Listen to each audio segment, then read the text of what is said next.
Sahabat, Assalamualaikum warahmatullahi wabarakatuh. Waalaikumsalam. Kita berjumpa kembali dan saya sekarang ini kembali ke Bogor menemui Profesor Didin S. Damanhuri untuk berbincang-bincang. Jadi 1 minggu yang lalu kita sudah mengikuti perkembangan yang sangat luar biasa, yaitu banyaknya demo-demo yang spontan dari seluruh Indonesia akibat dari dampak usaha merevisi keputusan MK oleh DPR RI. Dan kita telah menyaksikan apa yang terjadi hari ini. Pilkada sudah mulai berproses untuk dilaksanakan. Ini kan bukan hanya sekedar pilkada, tetapi tentang masa depan Indonesia. Kita merasakan ada sesuatu yang aneh ini.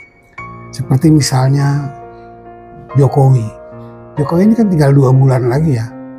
Tetapi kok kelihatannya begitu firm. Jokowi ini sangat kuat kekuasaannya, sehingga seolah-olah pemerintahan yang akan datang di bawah kendali dia. Nah, ini opini seperti ini kan berkembang sebegitu rupa ya, karena memang tidak ada sesuatu yang ajaib yang bisa mematahkan opini itu.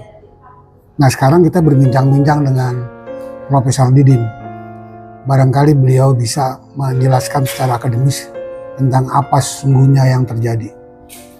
Assalamualaikum Kang Didin. Waalaikumsalam. Kita bertemu kembali dan kemudian berbincang-bincang tentang keadaan situasi yang aktual ya. Iya. Nah, itu tadi saya sudah sampaikan, Kang. Bagaimana menurut Kang Didin? Iya, jadi memang demo besar di seluruh Indonesia. Kalau itu ada drone ya, yang drone emprit yang pernah memonitor demo pada tanggal 22 itu ternyata hampir di semua kota besar di seluruh kota-kota provinsi, bahkan ada kota-kota yang tingkatnya kabupaten dan kota. Jadi puluhan kota lah ini demo besar itu, yang diperkirakan itu jutaan. Tapi pertanyaannya, ini kan unprecedented history, jadi belum pernah terjadi sebelumnya sebesar ini di era reformasi. Dan ini kan organik ya, spontanitas tadi yang disebut juga ya. Itu mengapa bisa terjadi? Kalau menurut saya, memang ini adalah sebuah api dalam sekam gitu. Jadi sebenarnya memori kolektif bangsa, rakyat, dan di semua pelosok itu telah merasakan sebuah common sense bahwa terjadi keanehan tadi.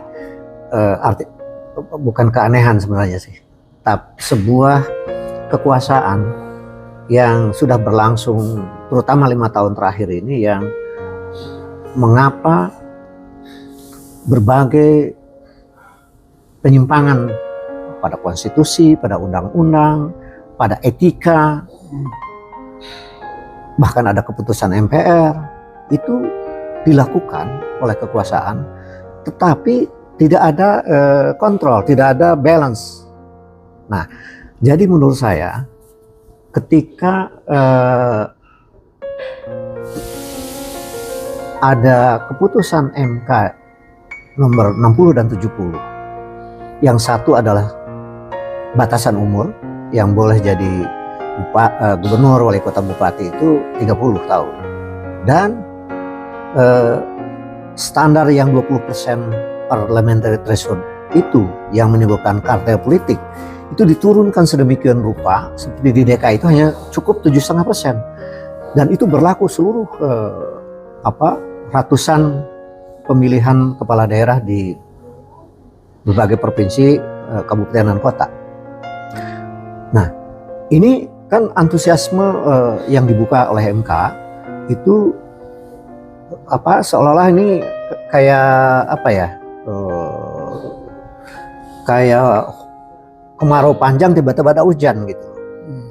Ini psikologi masanya kayak gitu. Tiba-tiba 1 hari setelah itu ada undangan yang ditandatangani oleh Dasko Sufi Ahmad, wakil ketua DPR. Itu juga pertanyaan, mengapa tidak ketua DPR-nya ya, yang ngundang badan legislatif DPR untuk jadi agenda acaranya adalah revisi undang-undang pilkada. Dan bahkan materinya sudah kelihatan ini akan membangkang terhadap keputusan MK. Dan malam itu atau satu hari sebelum dan malamnya itu tersebar ke seluruh Indonesia di era digital ini, real time, bahwa ini adalah sebuah pembangkangan yang menusuk rasa keadilan politik rakyat yang tadinya sudah dibuka kayak kemarau panjang ada hujan gitu, tiba-tiba diambil alih kembali oleh elit politik yang entah itu siapa dari siapa gitu. Dasko itu mengambil inisiatif itu pertanyaan juga sih. Sehingga tanggal 22 sejak pagi sampai siang ini di Jakarta, di Jogja, di Surabaya, di Makassar, di kota-kota itu besar sekali demonya, dan juga di Papua aja ada, di Aceh ada, di semua. Dan itu jutaan kira-kira yang menunggu kalau sidang paripurna yang akan mengesahkan revisi undang-undang itu. Nah, ternyata setelah demo yang luar biasa besar itu tiba-tiba muncul Dasko mengumumkan kira-kira jam 10-an gitu ya, bahwa tidak tercapai quorum, yang hanya 80 orang katanya, yang hanya berapa persen ya dari 570-an begitu. Kemudian orang nggak percaya, demo ini nggak percaya. Wah, ini permainan apa lagi? Pura-pura kah? Buying time kah? Bahwa nanti toh akan ada paripurna, entah katanya bisa malam juga, karena banyak sekali terjadi legislasi yang ditentang publik tapi kemudian disahkan tengah malam. Itu kecurigaannya luar biasa. Tapi demo itu kan keras ya, sampai misalnya walaupun itu ada yang memprotes juga ya, itu jalan ke DPR yang di pagar itu kan roboh gitu kan. Sampai kemarahan tuh sampai sebegitunya gitu. Nah, apa artinya ini? Ada dua hal. Pertama adalah menunggu apakah betul keputusan Dasko menunda itu hanya suatu buying time, ataukah nanti seperti apa? Itu demo makin panas. Tapi ternyata kira-kira siang ya, entah di atas sekitar jam 12 jam 1 itu pengumuman bahwa menurut Dasko itu dibatalkan sama sekali. Nah, ini pertanyaan. Nah, kemudian ada juga pemberitaan bahwa di sebuah link ya yang cukup kredibel, ternyata Dasko itu dipanggil oleh Presiden terpilih Prabowo dan marah besar. Analisis saya, kemungkinan karena Pak Prabowo ini kan kira-kira kurang dari 2 bulan akan dilantik sebagai presiden. Kalau ini demo ini menimbulkan sebuah huru-hara besar seluruh Nusantara, yang rugi Prabowo ya? Yang rugi Prabowo, gitu loh. Nah, itu analisis taktis ya. Tapi kan kita waktu podcast yang lalu pun saya sudah mengidentifikasi sebuah masalah, bahwa sebenarnya Prabowo ini kalau dianalisis dari berbagai sisi ya, itu trennya itu akan ke arah yang lebih rasional, istilah saya itu kan waktu itu. APBN tidak ingin bebani oleh macam-macam proyek yang besar tapi juga tidak prioritas, yang akhirnya menumpuk utang luar negeri, dan ini memicu krisis fiskal, bahkan krisis ekonomi karena keadaan dunia lagi banyak yang negara resesi, 50% rakyat daya belinya menurun, kelas menengah menurun jumlahnya maupun daya belinya, bahkan kemiskinan bertambah, kemiskinan ekstrim bertambah. Ini mengkhawatirkan bagi Presiden terpilih Prabowo bahwa di eranya itu akan bisa terjadi krisis besar. Waktu itu sampai bisa saya katakan bisa menimpa satu krisis tahun 98 gitu loh. Jadi dugaan saya Dasko itu tidak inline dengan dikala Prabowo lagi di luar negeri, ini siapa yang berinisiatif untuk merevisi undang-undang pilkada dan membangkang dari keputusan MK. Nah gitu. Dugaan saya ini tidak terlepas dari serial yang sebelumnya itu bahwa ingin 3 periode, ingin ditunda 3 tahun, gagal. Tapi kemudian memasukkan Gibran, berhasil, bahkan sudah jadi wapres terpilih. Nah, bahkan ada manuver ke MA, boleh umur di bawah 30 tahun untuk jadi kepala daerah. Nah, Kaisang. Jadi ini kelihatannya revisi Undang-Undang Dasar 45 ini ada atas inisiatif dari kekuasaan, gitu loh. Jadi saya melihat bahwa tesis yang telah kita lontarkan bahwa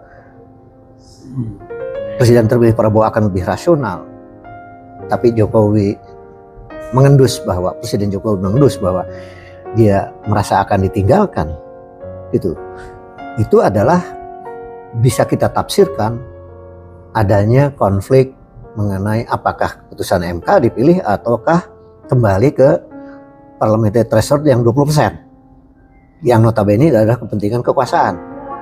Tapi bagi Prabowo, kalau ini terganggu ke kondisi konflik besar yang bisa menimbulkan krisis besar ya, ekonomi dan politik, ini yang rugi adalah apakah bisa dilantik tanggal 20 Oktober, kan gitu persoalannya.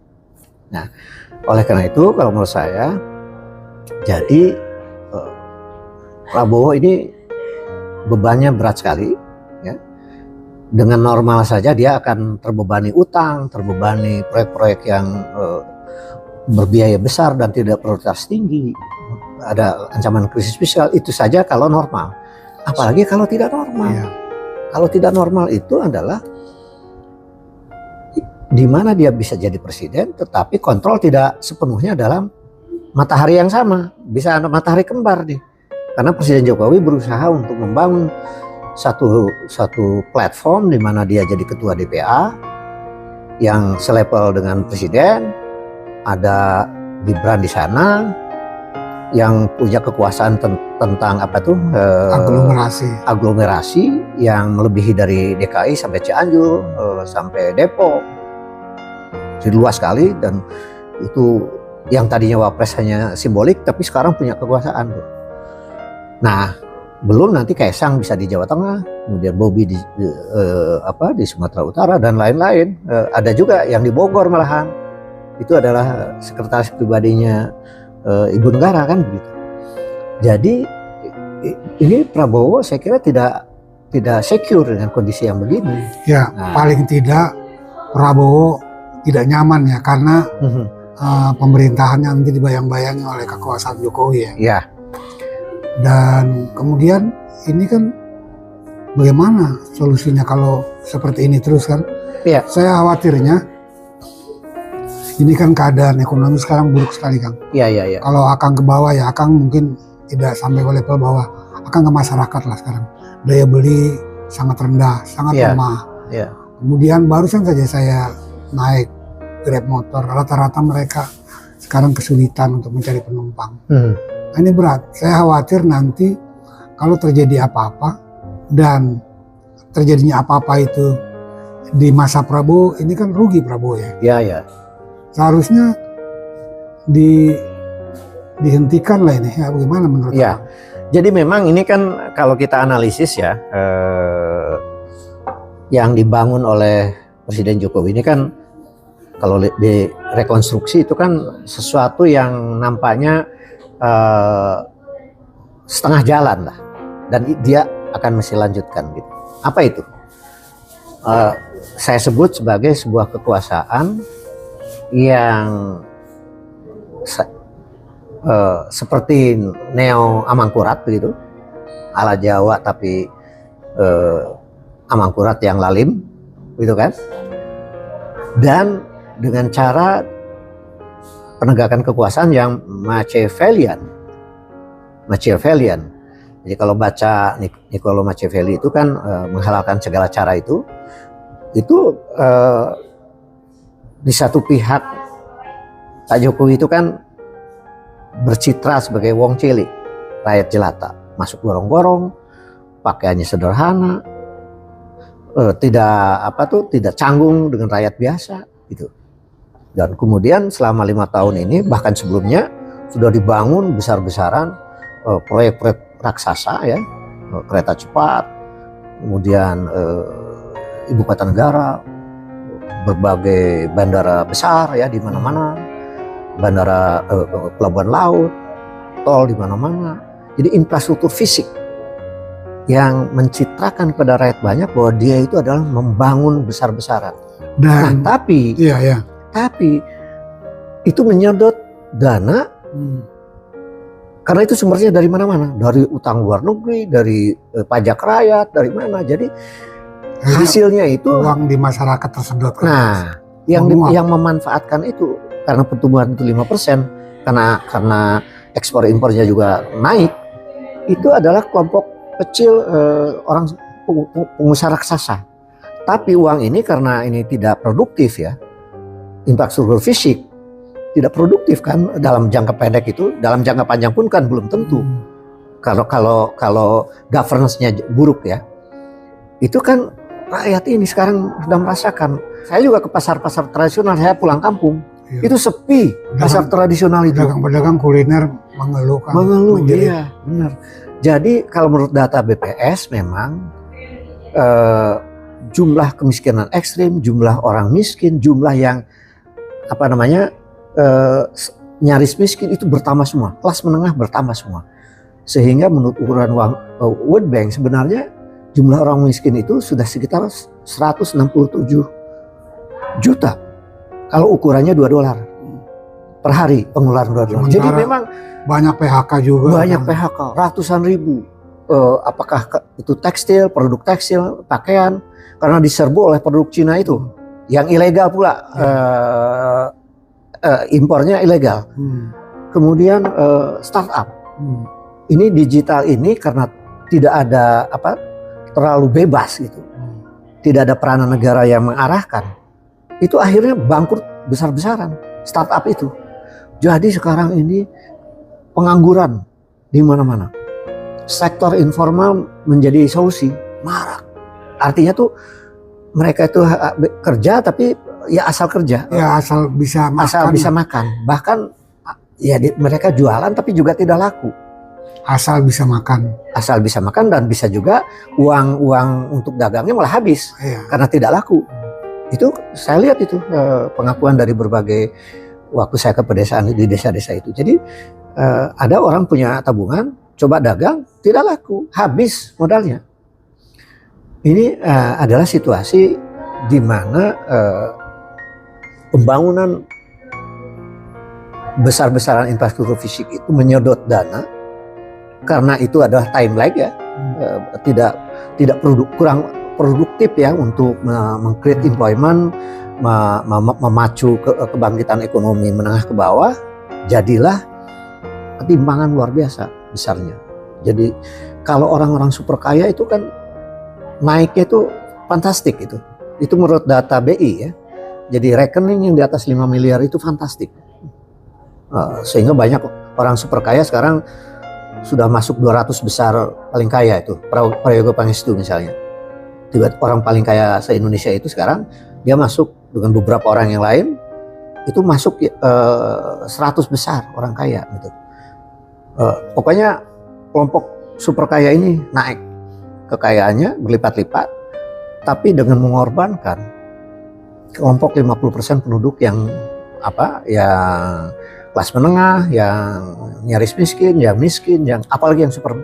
Ini kan bikin ekstrim ya. Kondisi objektif ini kan kita ketahui seperti itu ya. Tapi kan kita ketahui bahwa Jokowi di masa 2 bulan yang pendek ini tetap bermain-main dengan kekuasaan ya. Betul. Apakah ini akan terus berlanjut di masa Prabowo? Nah ini kalau jadi membangun sistem kekuasaannya itu sangat sistematis. Saya jelaskan ya. Pak Jokowi ini. Dan itu bisa menjadi matahari kembar. Mengapa? Karena kekuasaan ini dibangun dengan mengorbankan check and balances sistem politik. Kontrol tidak ada, DPR mati, pers menjadi kur nasional, tidak ada kontrol dengan media. Kemudian civil society dijinakan sedemikian.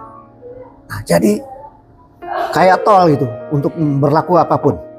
Nah, mengapa itu terjadi? Karena rupanya itu memakai hukum untuk membangun kekuasaan politik.